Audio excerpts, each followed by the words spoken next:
Post game live, back at it. Friday night Knicks. Knicks actually get a W tonight. Let's talk about it.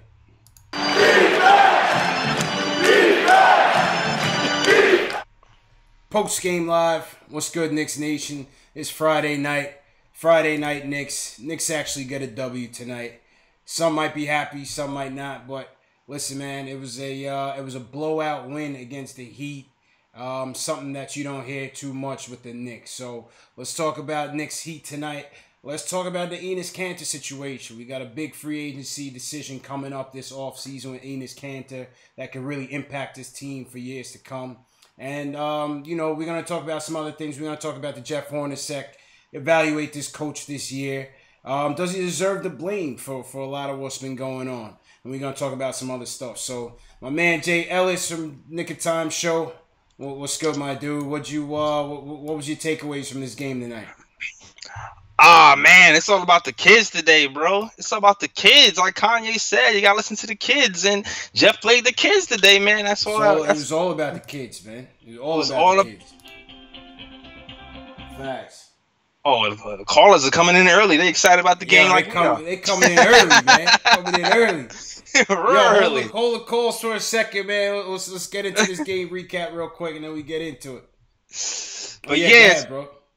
So it's all about the kids. First of all, my guy Beasley went down super early. 18 seconds into the first quarter, he went down. He banged knees, and he never returned. And it was kind of like an uh-oh moment, I know, for not the Knicks fans, but the Knicks themselves, because they had problems scoring in the last game in Orlando. And you know what? I felt like the Knicks really missed Beasley. And this is offense out there for sure. Yes, Kanter. But today the ball movement made up for the lack of Kanter and Beasley's absence, man. Yeah. So give credit to Trey for that. Trey really set the tone with it. Yes. Trey really set the tone, first of all. The snake, the head of our snake, Trey Burke, our starting point guard. The guy should be our starting point guard next year. He did a very, very, very good job running the offense, penetrating, collapsing the defense, and the Knicks attacked the closeouts very well and found open threes or just found cutters and scored. And Hicks started off strong with that whole youth movement with like 7 points in the first quarter. Even Hicks had a career night tonight. Hicks did well. Yeah, man, all the kids was having a career. Like the kids had 44 points at the half, with the exception of Frank. Frank wasn't really scoring, but all the rest of the kids, they was doing their thing. And I cannot forget my guy. Go to the play of the game. What? My guy Damian Dotson. Listen, man. I personally have been waiting for Damian Dotson to break out. Finally, Damian Dotson has the breakout game, man. Finally, man. This guy. I told you. I think I had this conversation with you last week, or the last post game. The first time when I saw him in the summer league, busting down threes. First of all, he had a bad game in summer league long time ago, and then I looked up. 1 minute left to go. He had 9 points. He went from 0 to 9 points in a minute. I was like, wait, what happened here? Facts. Then I looked, and he had like 7 to 8 rebounds. I'm like, wait a minute, he's a shooting guard. How was he getting, 7 to 8 rebounds as a shooting guard? And I was like, you know what? I have to pay attention to this kid because this he might have something. He showed that he can rebound really well for a shooting guard, plays defense at a high level, and he can hit the three. So I'm thinking this would be a perfect D&3 moment. And he really hasn't shown that in the NBA so far. Part of it is because there's so many people in front of him. Troy Williams, Beasley. Now they got Lakina at shooting guard now. Yeah, it's a logjam. He's had to make his way through, man. Yeah, it's a logjam. So it was nice. I was very, very, very happy to see that my man actually got some burn today and got to prove himself, man. So I'm happy. Damian Dotson, 30 points, 11 rebounds, and played that lockdown D that I knew he could. Yeah. So yeah. Nah, Dotson had a great game tonight, man. Really good game. It was real nice to see him out there knocking down those 3-pointers, man. Knocking down those jumpers. I thought Trey did a great job setting the offense up, getting guys involved, especially getting Hicks involved early. You seen with Trey that the offense is there. His shooting is there, but his ability to get others involved, I feel like he's really making a conscious effort to get his teammates involved, understand the offense. Trey's playing to the end. You know what I mean? Say what you will. It's only about what we got. We got 70 games. We got 3 games left. So, yeah. I mean, Trey, he's playing to the whistle, man. He knows this is one of his last chances to make an impact, and he deserves to be the starting point guard for this team going into next year. Most definitely. Like I said, love what Dotson did tonight. Love Hicks. Hicks really started off well, man. Hicks started the game off well. He was mixing it up, really breaking down the paint, getting into the paint. You know what I mean? The Heat just look real slow out there for a team that's fighting for playoff position. I don't know if it's that they took us lightly or what, but give credit, man. Our young guns came out. They played. Luke Cornett came out, hit his first 3 threes. That's what you want to see him be. You want to see him be that stretch 5, man. And if he's going to be that stretch 5, he's not that great of a rebounder. His defense is okay for his size. But you want to see him knock down those jumpers, man. He should be hitting those at will. All the time. And if he could do that consistently coming off a second unit, I think he could really add something to this team, man. Another thing that stuck out at me, bro, we hit 18 3-pointers on the night. Yeah, man. When was the last time you saw that? I don't know, man. You saw that? The drive and kick game today was on. It was on. I mean, this was the best offensive performance we've seen from this team all year. It's a lost year, you know what I mean? Season's in the tank. But it was good to see them break it out, man. You know what I'm saying? It was good to see them break it out. Fast break points, they were pretty good. Points in the paint. I don't see what the bench points are on the stat sheet, but I think at one point they had 42 bench points. And I thought that was excellent, man. I thought that was really good. So, give credit to them guys, man. They play hard tonight. Oh, most definitely. Whenever you have Kanter out, Beasley out. Tim Hardaway went down in the third quarter, and you're still able to put up 122 points. Yeah, that says something. That says something about the team offense, the team chemistry. Something is going on in that group, or either something's going on in that group, and they had a really, really good practice. Yeah, something clicked tonight. Something clicked. Something definitely clicked tonight. Ace Bezel in the YouTube chat said, "Why did the Knicks win tonight?" Yeah, I don't know, man. You know how the Knicks be, man. This is one of those games, man, where it's like, man. Yo, Lane Firth, yes, Dotson made Jay's year. Yes, you're absolutely right, Lane Firth. This is the Knicks. We already know when it comes time to lose down the stretch, they win. So, not surprised that they won this game tonight. But like I said, if we're gonna win, you hope that the young guys show up. You hope that the young guys, impress you a little bit. And we saw that tonight. So, I mean, take your hat off to Burke, take your hat off to Cornett, and take your hat off to Hicks, take your hat off to Dotson. Dotson was the MVP tonight, no doubt about it. MVP. Yeah, man, listen. I understand Knicks fans out there. I want the Knicks to lose. I understand you want to get a high draft pick. I understand that mentality. But at the same time, when the young guns are the one who's getting the wins, you kind of get got to. I can't hate on it. You can't hate on it. You can't. You just kind of just chalk it up. It's like, well, the young guns, they grew today, and hopefully they learn that lesson and keep growing in the future, and they take that win and know how to, have that lesson instilled in them. Look, you got to do this to win, and that to win. Now, if it was Jared Jack playing 30 minutes, Courtney Lee playing 30 minutes, you know what I'm saying, and Kanter, and then we win, then that's a problem. That's when I have a problem. Facts. For real. Facts. Well, let's go to Frank tonight. A couple guys in the YouTube chat was saying, Frank didn't really score. I mean, listen, he still drive. He had 8 points, but 9 dimes plus 12 on the night. How would you evaluate Frank's game tonight? Frank, he was a little bit passive, but at the same time made great passes. So it was one of those things where it's like, I wish you would shot that, but that gave you an assist. So okay. Yeah. I felt like there was a good month and a half where when he went to the hole with gusto and he didn't pass once he got 2 feet away from the basket, and I felt like he might have broke that habit.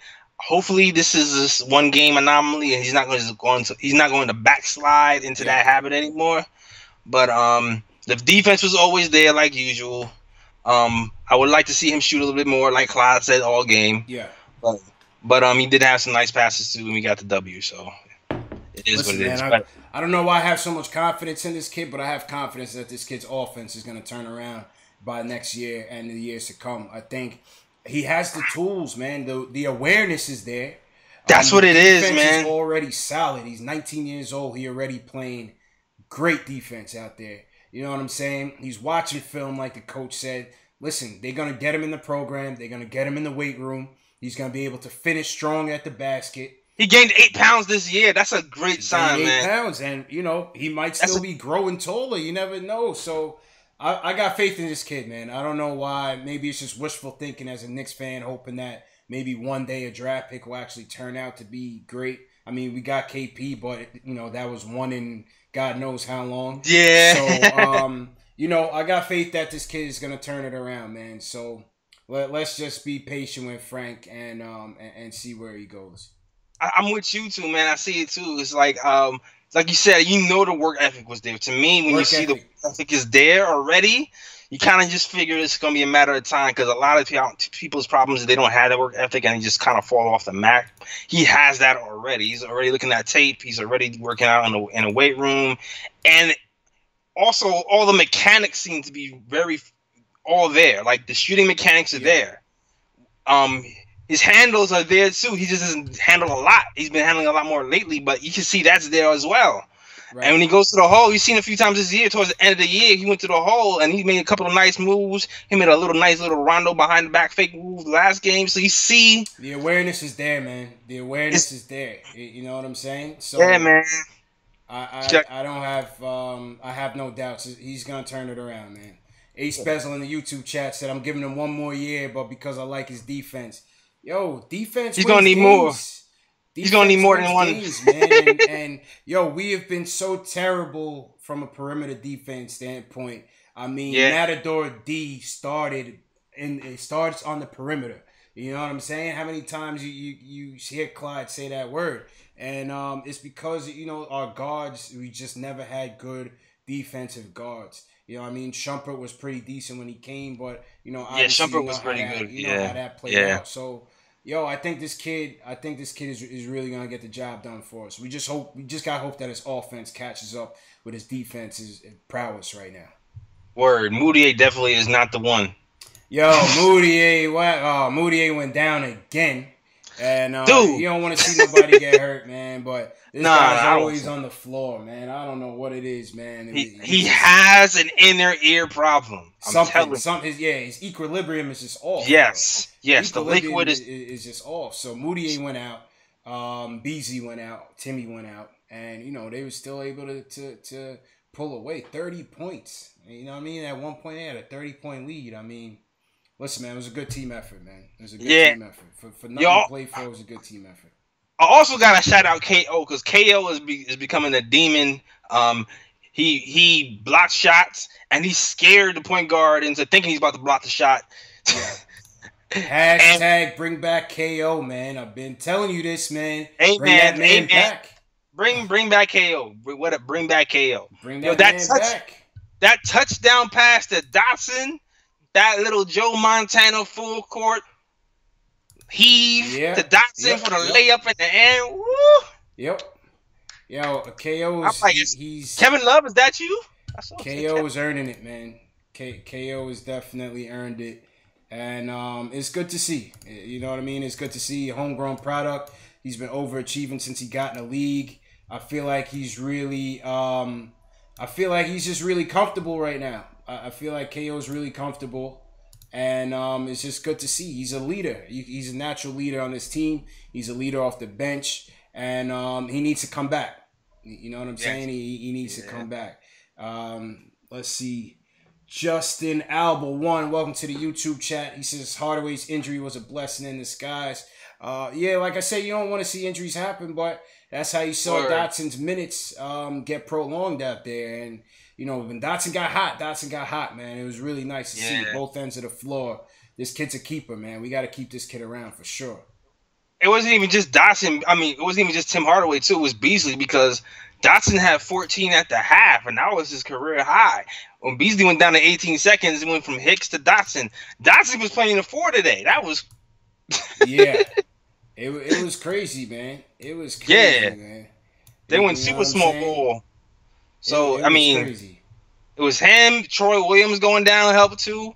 I mean, maybe Dotson's going to get 30 minutes a game these last 2 games. Why not? Shoot, about damn time. Man, and I love that Cornette was busting Kelly Olynyk's ass. Yo, I can't stand Kelly Olynyk. Yeah. Yo, if there's one player in the league I can't stand, it's Kelly Olynyk, man. That dude's just so dirty. Yo, he's just such a dirty player, man. That dude is dirty, man.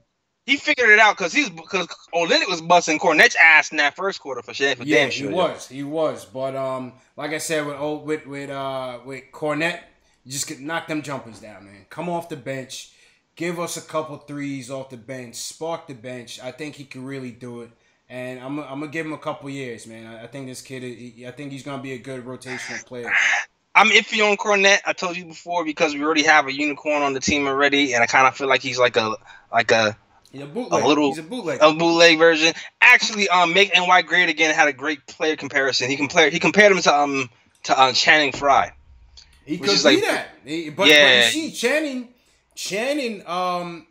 his role kind of developed later on in his career. Like on the second half of his career, he became a much more productive player. You know what I mean? Like year 7. It was like, wait a minute. Yeah, I mean, he came. You know, when he came, we thought he was gonna be, a bit, like the Arizona Channing Frye. He was really a star back in the college days, but.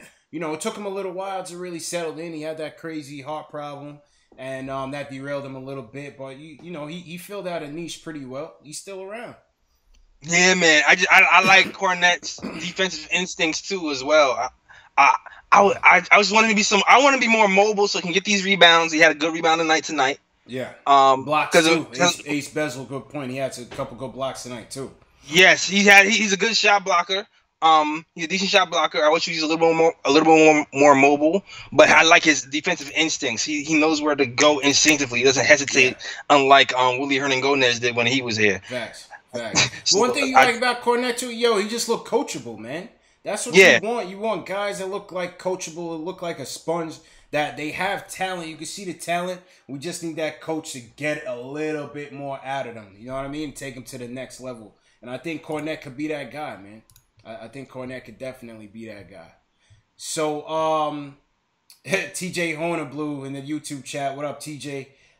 Moutier's focus just ain't there. We need to find a way to trade him in the off season. That's gonna be a tough one, man. It's gonna be tough to get rid of Moutier. Yeah, man. I mean, maybe a second round pick. We ain't getting nothing crazy for him. That's I think his stock has plummeted so much. You're better off keeping him and seeing if a coach could get more out of him, then you see if you could get him out of here. You know what I'm saying? Right now, his stock is just going further and further and further back. It's going to be hard to even get anything worthwhile for him. It's definitely looking like Dallas won that trade right now. I'm not going to lie. Yeah, you know what? I haven't even been keeping up with McBuckets, man. I don't even know what McBuckets doing out there, but he wasn't doing shit here, man. I wasn't really... He wasn't doing... I'm not going to say what... He was... As much as shit he wasn't doing, he was still better than Moutier. That's the contributions wise to the team, yeah, I guess. I just thought with the logjam and small forward, he wasn't really doing too much. It's funny because I was looking at defensive ratings the other day, like last week, and he had like the second or third highest defensive rating on the team. Oh shit! On Dallas. No, on the Knicks. Oh. Yeah, you know what, McBuckets, he definitely had some flashes, man. Yo, I didn't even realize my microphone wasn't even on me. You can hear me good this whole time? Okay. Yeah, I can hear you perfectly. Everybody in the YouTube chat, y'all was able to hear me good? Sounds like it. Otherwise, I probably said something in the chat. Oh, okay. Yeah, man, my mic wasn't even set up properly, but we good now. So yeah, let's take a look at the Tankathon. I had the Tankathon standings up. And yeah, still a stalemate between New York and Chicago. I don't think this shit updated though, because we won and Chicago lost. Hold on a second. Yeah, so I think we should be back at 9th. We should probably be at 9th right now. Yeah, because the Bulls are 52 and 27. Should be at 8th. Right. We are 51 and 28. is what's that saying right now. We should be one back because the Bulls lost. Bulls lost to the Celtics tonight. Exactly. And you know exactly. what I'm saying?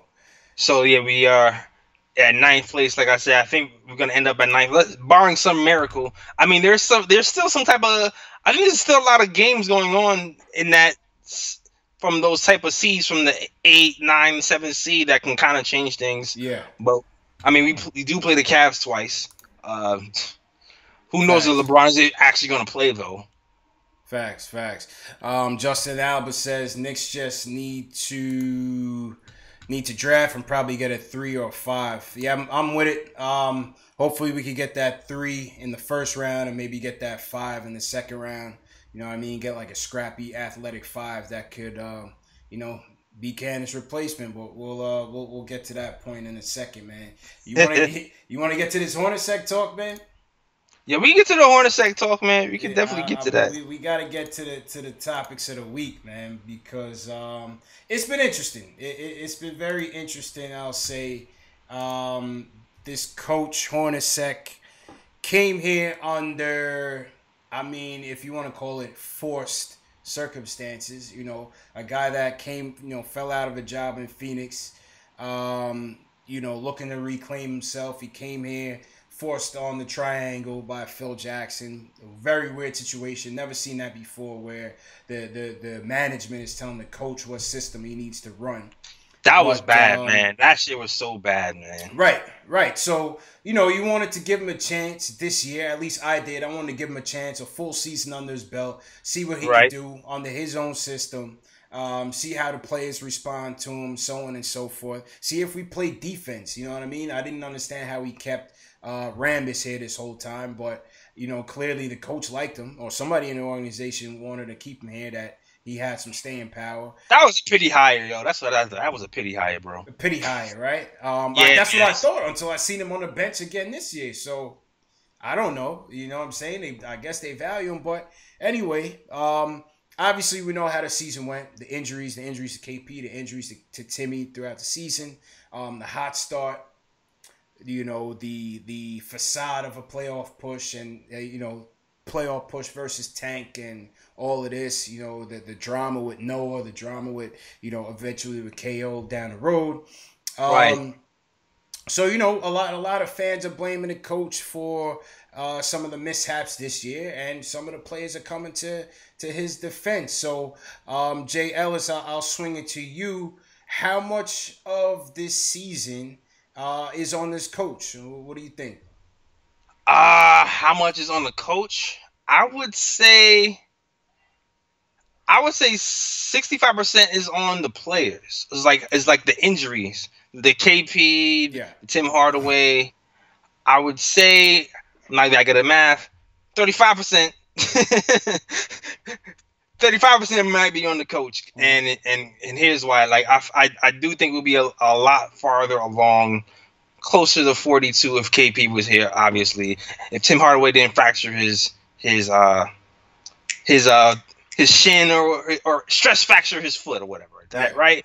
Like, I felt like when Tim Hardaway went down, I thought the wheels might fall off, but it didn't completely fall off. We actually kind of battled for a little bit, and then in December, in January, weird stuff started happening. But I felt like we held it together for at least a few weeks.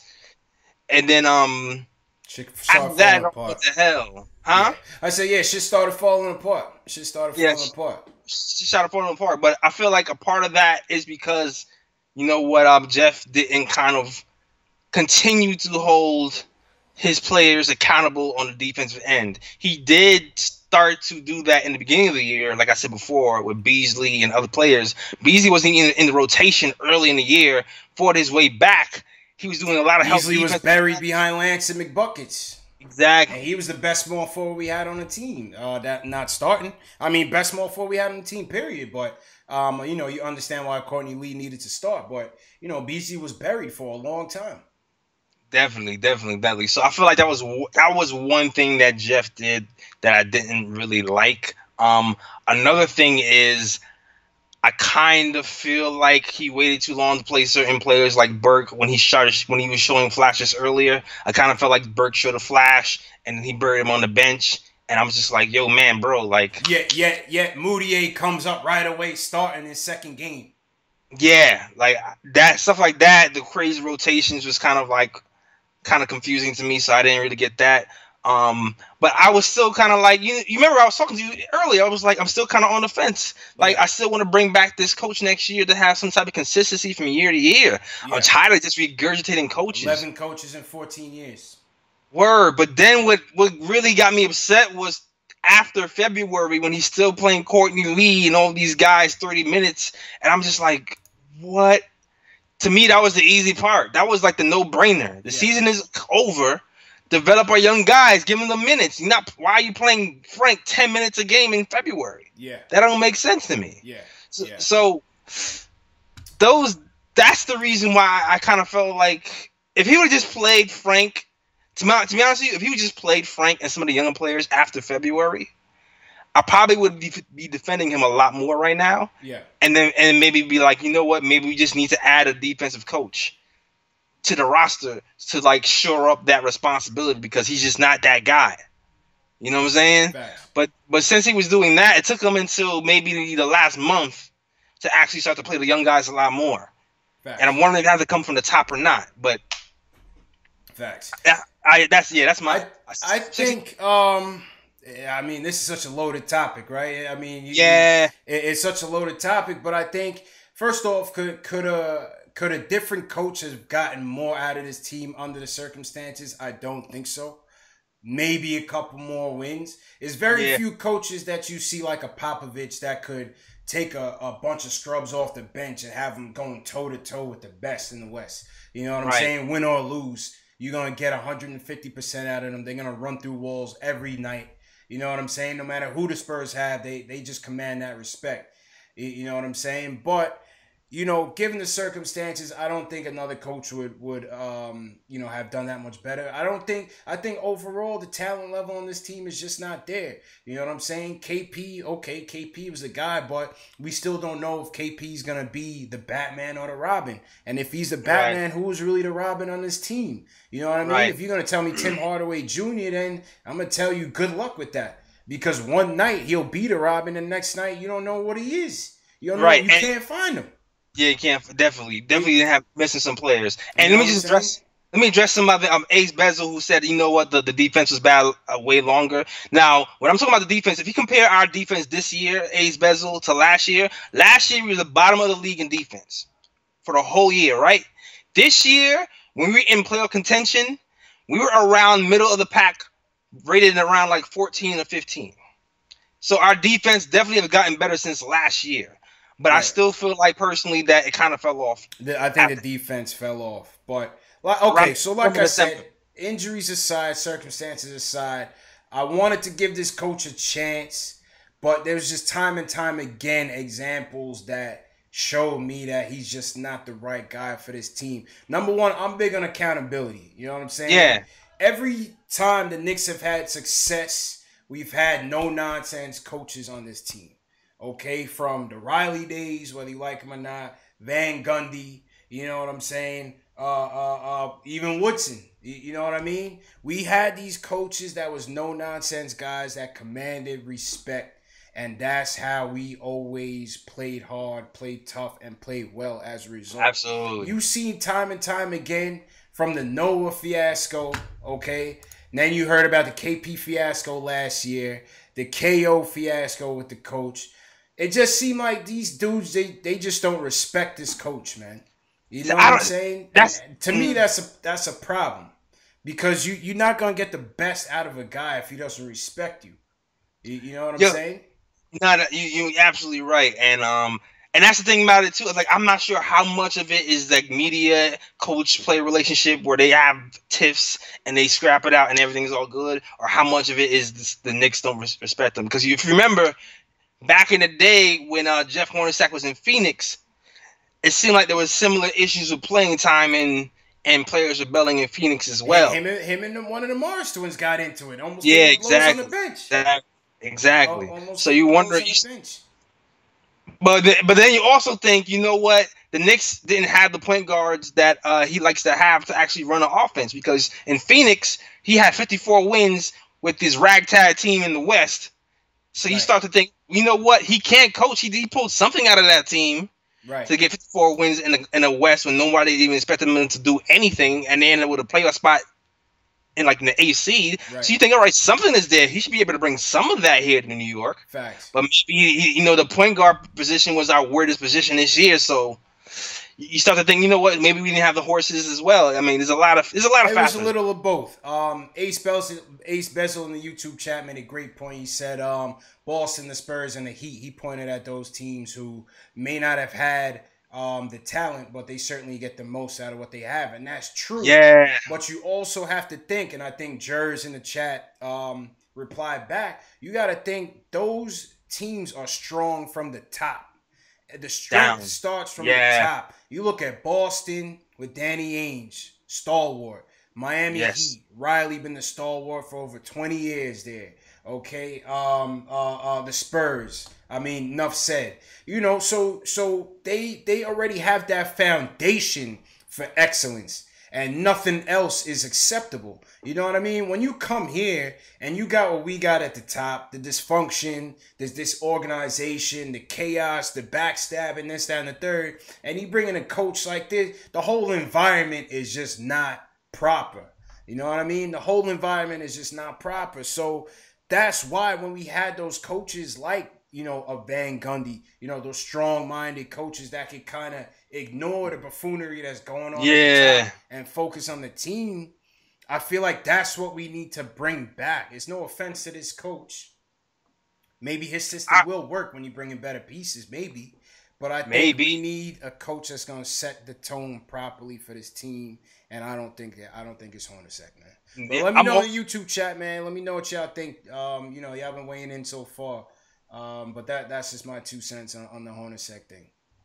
I agree with you, man. I definitely agree with you at that point. It would be nice to have like a nice coach who commands respect on this squad. I mean, listen, man, Rome wasn't built in a day. Perry just got here.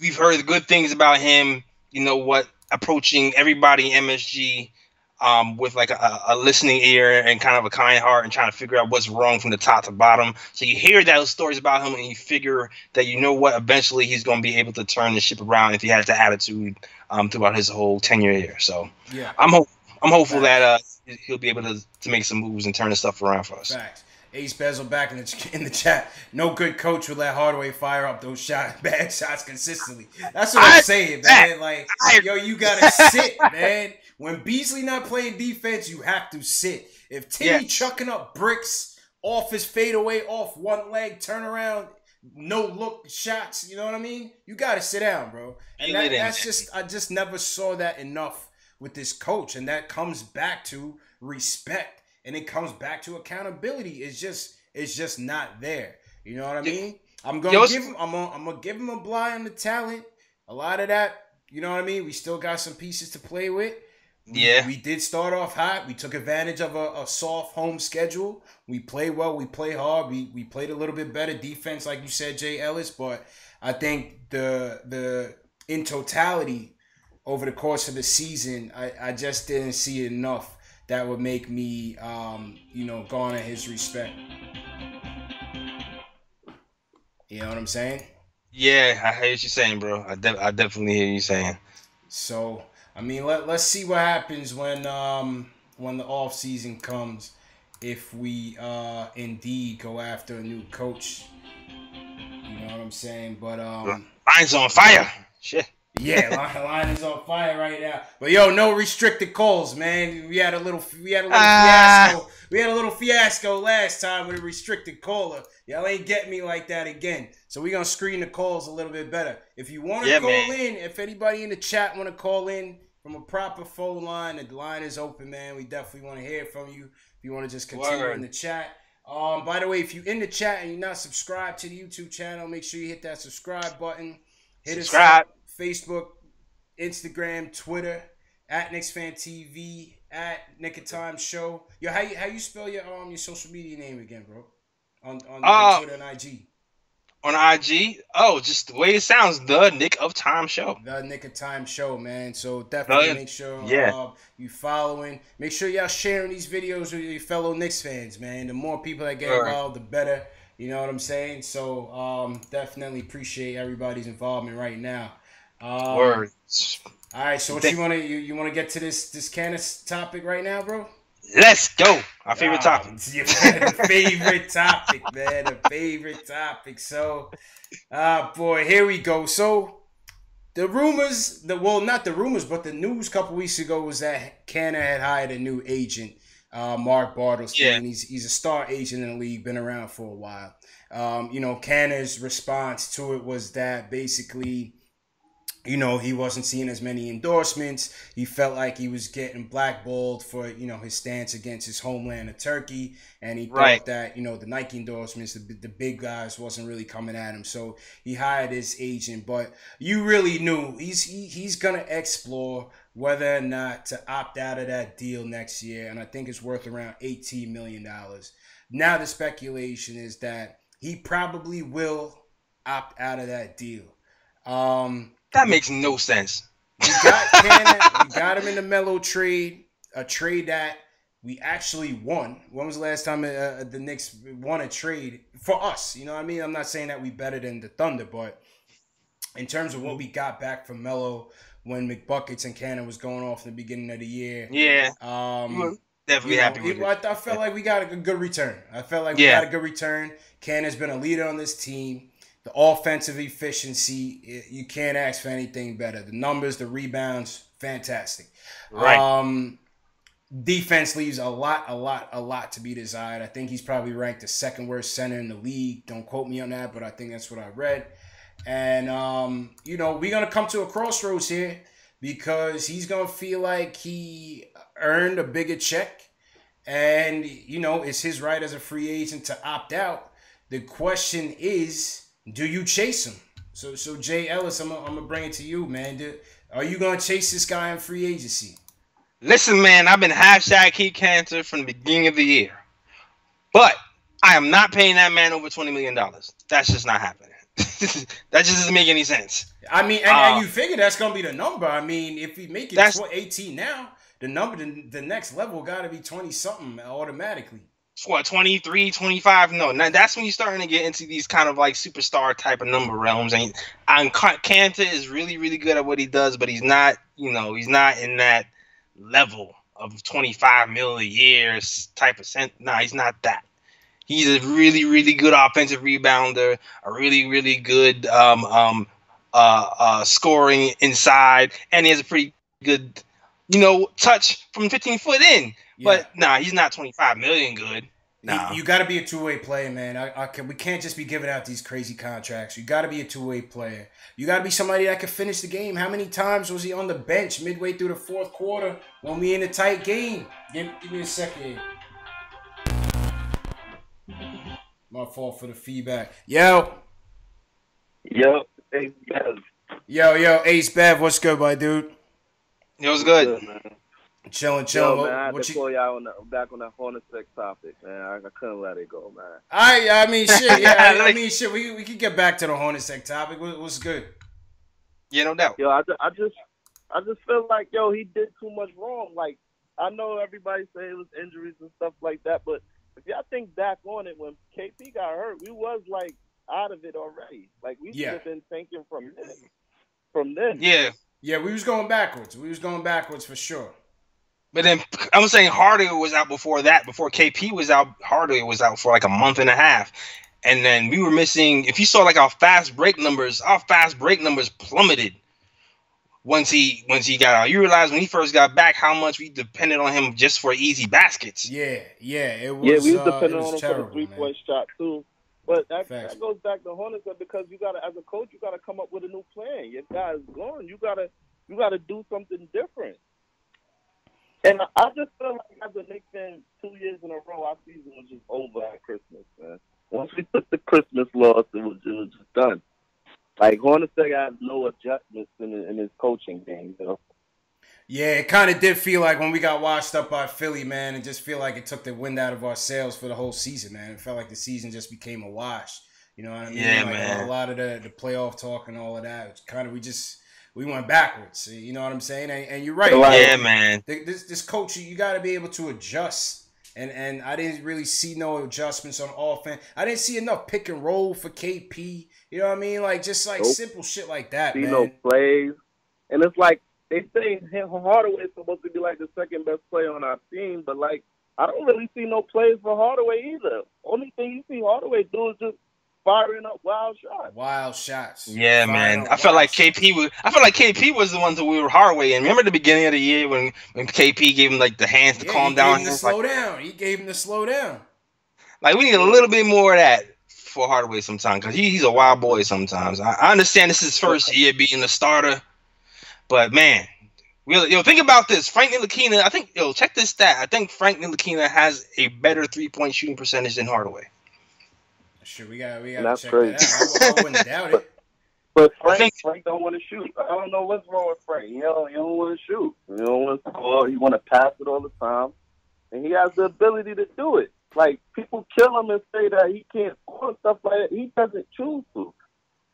Yeah, man. It's gonna take some time. I think it's gonna take some time. But like I said, I think you like the awareness, and the work ethic, and I think hopefully that offense is gonna catch up to his defense, and if it does, we're gonna have a steal, man. And what more can you say but thank you, Phil Jackson? Word. Actually, I'm one of them fans. I'm actually one of them fans that don't kill Phil for his draft picks because I kind of like Dotson, even though honestly decided. Dotson's my boy. Facts. Yo, listen, Dotson's my boy. That was my sleeper from the beginning of the season, but I thought he was going to get 2 minutes. Gomez wasn't a bad pick. I mean, his defense wasn't all that, but Gomez was kind of still in the second round. The one thing you can say about Phil, he found guys in the second round that could contribute, guys that's still in the league. You know what I mean? Everybody in the second round now is not going to make it. Now, he did fuck up when he went after Cleanthony early and Jordan Clarkson was sitting there, but you know what? You can't get everything right. And and that wasn't like his first year too. Like you kind of got to give him that too. That was his first year. Yeah. You feel me? He's gonna fuck up your first time. I mean, he did a lot of bad trades. Yeah, you're not gonna hit on every. The trades was fucked up. He lost every trade with Phil. Every single trade. Shane Larkin trade. That Derrick Rose trade was when I was done. Derrick Rose, bro. Yeah, the trades was bad. The D Rose trade was terrible. Finding out that you could have got Jay Crowder in the Tyson Chandler deal, that was hard to take. Even though Jay Crowder not really doing shit right now, but you're not gonna be perfect. That's back to coaching too with the Jay Crowder thing. To see what Brad Stevens getting out of these guys. Yeah, that's just another win for Boston, man. That's just another win for Boston. They just know how to do it.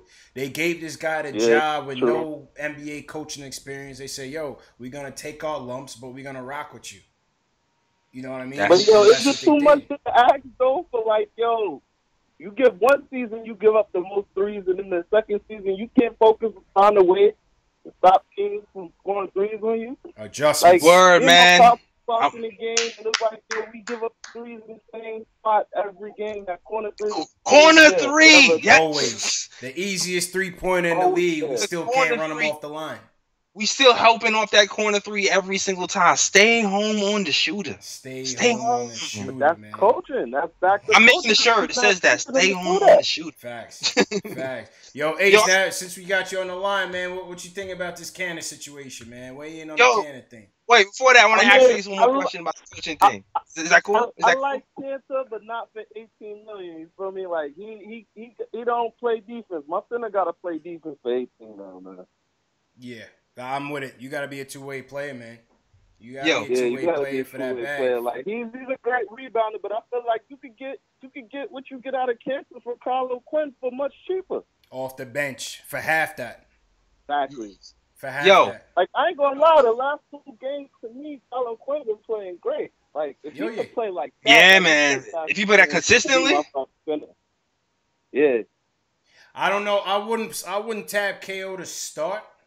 because I still feel like defensively there's still some of the upper echelon centers in the game he can't really handle. You know what I mean? But yeah, those big old man river centers. I feel like KO carved out a perfect backup 5 off the bench, 15, 20 minutes a night. I feel like KO he's perfected that.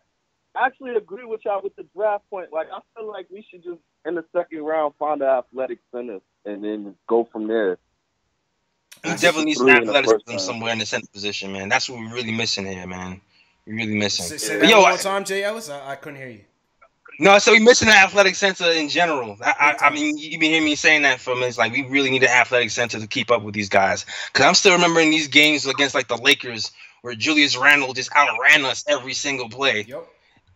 It just straight outworked us every single time just because we didn't have the athleticism to keep up with him. And that's with Kanter and KO. And we need somebody who has like that. Man. Need somebody to keep up. And that's why I feel like if you let Kanter walk, this team can still be built properly from a defensive standpoint. You get some more firepower on the perimeter to make up for his offense, and you still there. And you better defensively. I still feel like when you get him and KP, they kind of make up for each other's deficiencies, and you can do some dope stuff. And it worked for us for like the first part of the season, at least. Yeah, but it did. That's my personal opinion. My hashtag keep Kanter argument. But it worked until teams realized, like, yo, Kanter can't hold down the paint, and the Knicks always give up the corner 3 because KP got to come help out Kanter. Facts. Facts. That's not even just, man, I'm not going to play all the corner 3s on Kanter. My man, Tim Hardaway Jr. It's not Kanter, it's Hornacek, but it's like he's a part of the problem, too. In a way. He's a part of the problem, I got a question for you, Ace, though. I got a question for you. What percentage do you think is on the coach, and what percentage do you think is the players? And that's a crazy question. I say about 70% on the coach and the rest on the players. I really don't think Hornacek is a good coach at all. Like, I really think this is the worst Knicks coach ever. Like, I ain't going. That saying a lot. There's been some bad ones. Ever?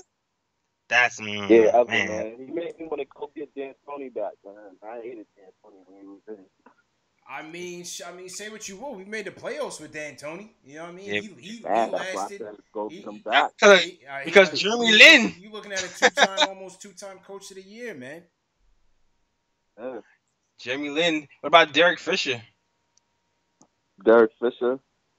But you know what? Derek Fisher was a bad coach, but he got, like, I feel like he never let us quit. You feel me? Like, when we out of games, he wasn't doing the Hornacek smile on the bench. Like, he was tight. He caught time out and tearing our asses.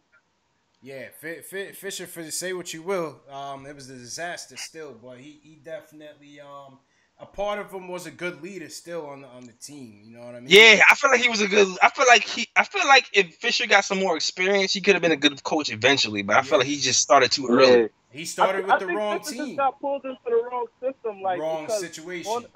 Phil Jackson wanted that triangle bullshit. You feel me? Yeah. Fisher wanted to coach where he wanted to coach, so I think he was the real nigga that got screwed. Most definitely, he just sucked, man. Hornacek don't even know who to play. Like that's horrible. That's like coaching 1-on-1. You got to know your rotation. Like, honestly speaking, y'all been watching the Knicks for a long time. In these last 2 years, can you honestly say Hornacek ever had a straight rotation, like a regular rotation? No. Like guys that's going to play? Yeah, he hasn't. Nah. I feel like there's a lot of coaches who haven't had straight rotations though. Players, man. You can also, you could also point to the inconsistency of the players, man. Like sometimes you don't even know who to trust, who to play. Yeah, look at the way our team is built right now, man. Our team is not built with like trusted veterans or superstars right now who know that. Like I felt like this year was an experiment year. When you asked me how our team was going to do at the beginning of this year, I said we was probably going to win like 30, 32, 35 wins. Right. And then we started busting out wins in the beginning, and I was surprised. Because I'm like, we got Tim Hardaway Jr., who's never been a starter full time. We have KP, who's going to be the go-to man, who's never been a go-to man before. We have Frank Ntilikina, who has good defensive instincts. Right. We had Jared Jack, who's been out the league for a whole year. and he actually outperformed himself. Ramon Sessions, like we had a whole bunch of like ragtag. That's another one. That's another Hornacek move. Who did he start in the beginning of the season? Yeah, but that was actually a good move. That was actually a good Hornacek move, benching Ramon Sessions for the rest of the damn season and putting Jared Jack. That was actually a good move. Sessions in the league for like 8-10 years now. He's been a bum. How'd you start him? And he was never a real point guard to begin with. That's not fair though, because he only started for like 3 games, and then Jared Jack took his job. Yeah, because it was blatantly obvious that he sucked. Yeah, so you can't blame him for Sessions though. You can't. You can blame. Facts, man. Yo, Ace, appreciate the call, my brother. Yo, appreciate the call, man. Yo, appreciate the call. Definitely call in next time, bro. Appreciate answering in your show, man. I'm gonna be tuned in every week. Yeah, man. Definitely tune in. We were just getting started, man. So appreciate all the support, bro. Yeah, word. But yeah, now I feel like in the beginning of the year, Jeff was doing a way better job with the rotations. I feel like that stuff fell off towards the end. Yeah, I mean, December. I think weird. Ian Begley came up with a good point a couple of days ago, which was kind of along the lines of, was his coach kind of conflicted, right? I mean, we had that big run in the beginning. We had that hot stretch.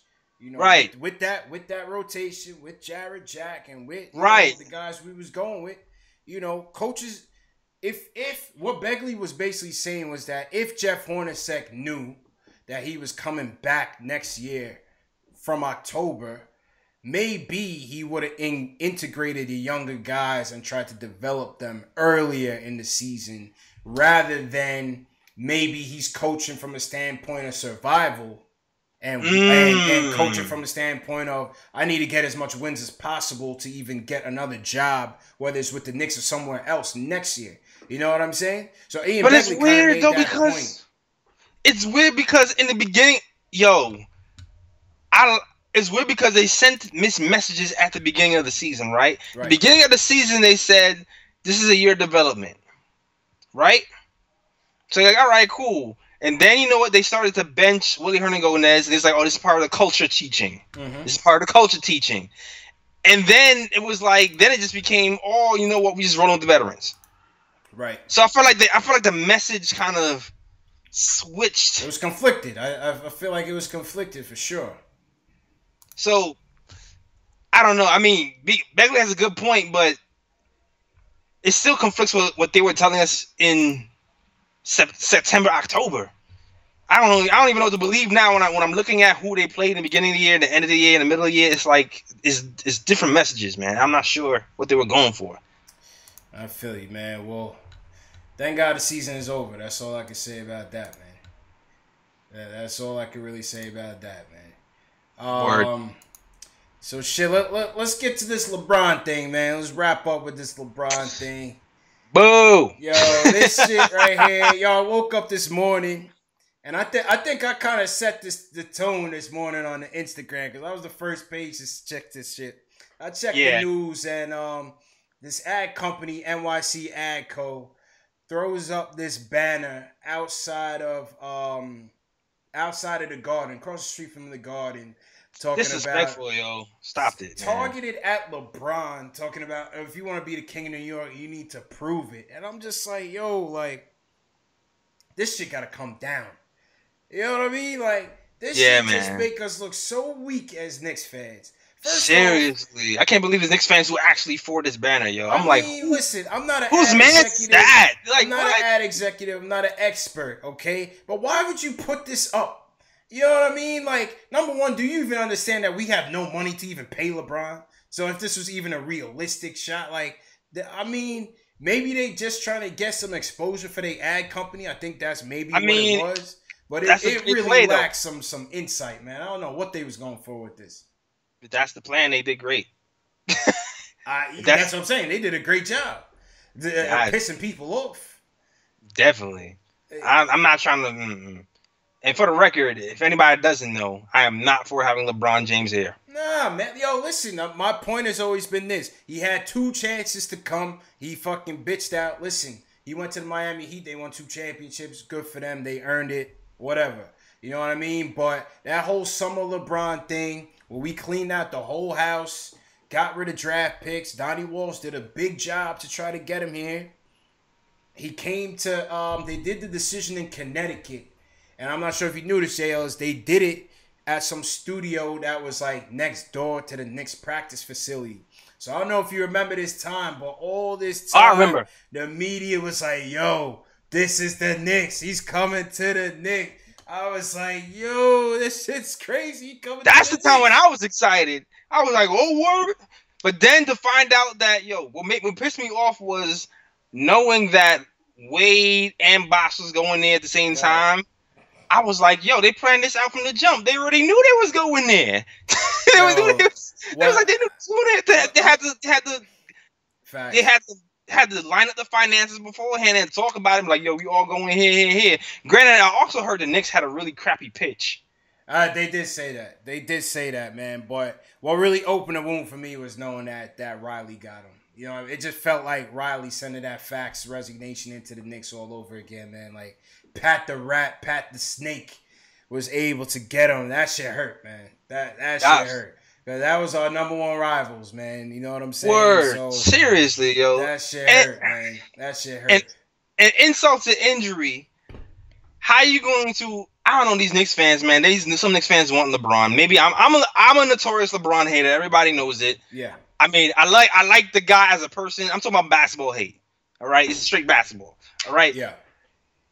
This guy came into the Garden playing the water bottle challenge. Yeah, that shit was disrespectful. At the end of the game, that shit was disrespectful. Total disrespect. Pushes our rookie, Frank, and then flexes on him like he did something big. Total disrespect. After all that happens, there's still some Knicks fans who's like, yeah, I still want him. Like, God, what? That shit just make us look weak, man. Like, yo, take that shit down, man. Take that shit down, man. That shit just make us look weak. Take that shit down, man. That's like you trying to holler at a girl, and then she publicly embarrasses you. Facts. And then afterwards, you're still like, but what about that number though? Can I still get that's what I'm saying. Like, take that shit down, please. Pride. Where is your pride? Where's your pride, man? Where's your nuts? Where is all of that, man? Like, no. Dude, take that shit down, man. I'm good on that, I mean, man. I was thoroughly embarrassed this morning. It was. I had like over 100 comments on Instagram. People was just going at it, man. Just killing these people, man. Crazy. Same.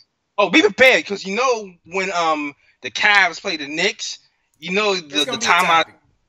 Because already my time blew up the last time we played the Cavs. It's gonna be a topic. They're gonna run that shit to the ground for sure. You know it. You get all the trolls on our page. Trust me. You already know, man. So, get ready. Factuals, man. All right, so who we got to wrap up this season, man? What's the schedule looking like? We got the Milwaukee Bucks tomorrow. Tomorrow's the 7th?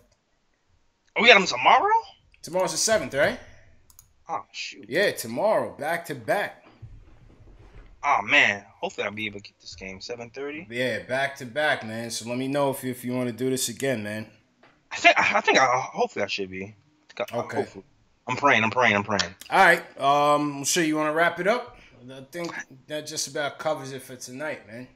Yeah, man. That's it, yo. Definitely. But, yo, man, everybody who tuned in, definitely appreciate it. Ace Bezel, thanks for calling through. TJ, thanks for coming through. Justin Alba, thanks for coming through. Who else came through tonight? Jers, good looking. Everybody on Twitter, everybody on Facebook, everybody on Twitch. Thanks for coming through. If you haven't already subscribed to the YouTube, make sure you hit us up on YouTube. Subscribe to the channel. Follow us on Facebook, Instagram, Twitter, Twitch. We on all of those platforms. We always talking to Knicks fans. So, yeah, man, this is what Knicks Fan TV is all about. This is what Nigga Time Show is all about. Just reaching out to Knicks fans, talking Knicks all the time. You know what I mean? This is what it's all about, man. So, back at it tomorrow night. Knicks versus Bucks. Season wrapping up. Word. Yo, that's just what it is, man. Yo, yeah, follow us on all social medias. Also, follow my SoundCloud, yo. I got podcasts on the SoundCloud, The Knick of Time Show. SoundCloud.com/The Knick of Time Show. So follow me on that as well. Hearing us all talk Knicks. Me and my friends. Thanks. Yo, post game live, yo. Check y'all on the next one. Peace. Later.